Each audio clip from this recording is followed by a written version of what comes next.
Apparently, we've all been looking at this movie completely wrong. While most of us went into this movie expecting typical stuff from M. Night Shyamalan, which is like a mystery suspense thriller, what M. Night Shyamalan was really trying to do was just make a B movie. Of course he was, that makes sense. At no point watching this movie did I feel like I was watching a B movie, and it certainly wasn't marketed as one. One of these things is not like the others. Not only is it supposed to be a B movie, but according to Shyamalan himself, this is the best B movie you will ever see.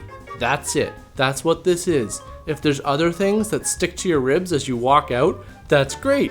But it's supposed to be, you know, zombies eating flesh. You know, zombies and killer things running around. Really?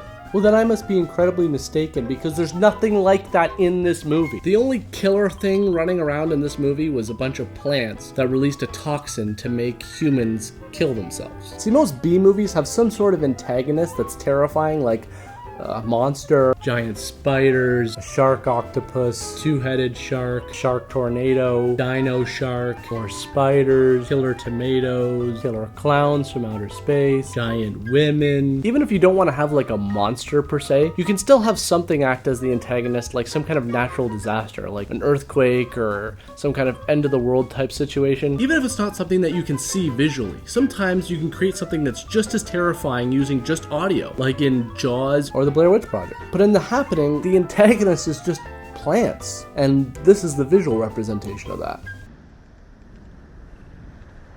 And this is the audio representation of that.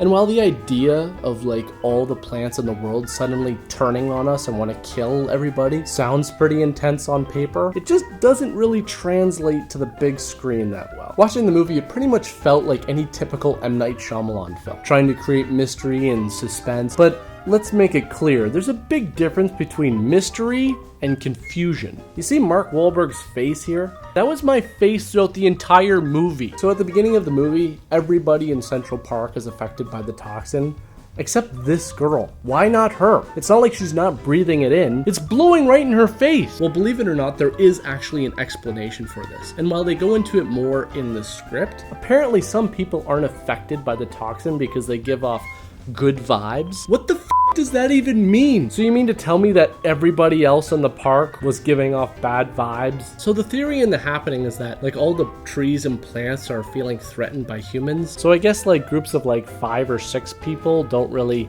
set off the trees, but any more than that and the plants just go apeshit. But wait, in this scene here, like with the train, there's like, look at all these people just standing here. And they're completely surrounded by trees. And don't give me that crap about like the trees are communicating with each other and maybe, you know, these trees just didn't get the message yet. Do you know how ridiculous that sounds? Even if that was the case, why would it take so long for all the trees to get the memo? I mean, they're everywhere. And I'm pretty sure the message chain isn't like one tree leaning over to the other and whispering about the diabolical plan to kill everybody. I guess we'll just never know. But I guess that's what makes a mystery, right? Woo! So one of the solutions was just to stay ahead of the wind, literally. Try and outrun the wind. But I just had to wonder, like during the production of the scene, do you think there was any point where M. Night just stopped and thought to himself, you know, this might actually look kind of stupid. So we're trying really hard here not to piss off the trees, but hold on a sec, let's go for a swing. Maybe that's not a good idea? I told her just for a minute. How about no? Like, are you seriously gonna risk your lives because this little girl wants to go for a swing? Yeah, I'm sure you guys will make great parents. What's the point of some of this dialogue? What kind of tree is this? I think it's a maple. Good to know. They can put that on my tombstone. Killed by a f***ing maple tree. So suddenly those 2 teenagers that they're traveling with just out of nowhere turn aggressive and violent. Open the door, bitch! Just because they're looking for some food for the little girl. Listen, we just want some food for a little girl, you pussies! I think pretty much any writer could tell you this makes no sense within the context. I mean, they're not like a couple of like hoodlums. So if anything, the thought process of these 2 boys would be more like, A, I hope I survived this whole thing.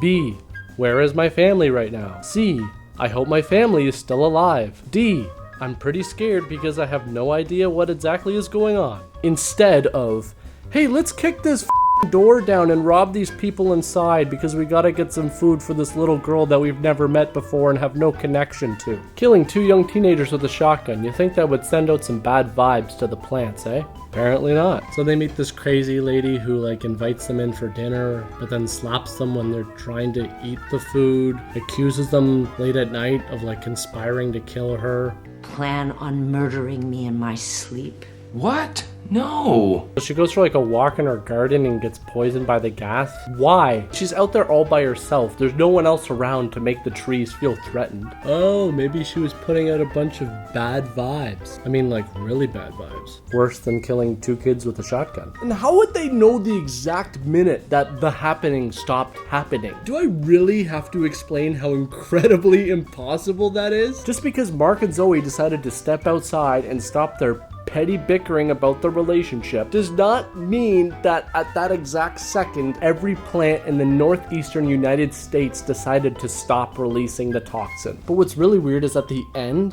when the little girl is wearing an Avatar backpack, it's almost like it's foreshadowing another disaster.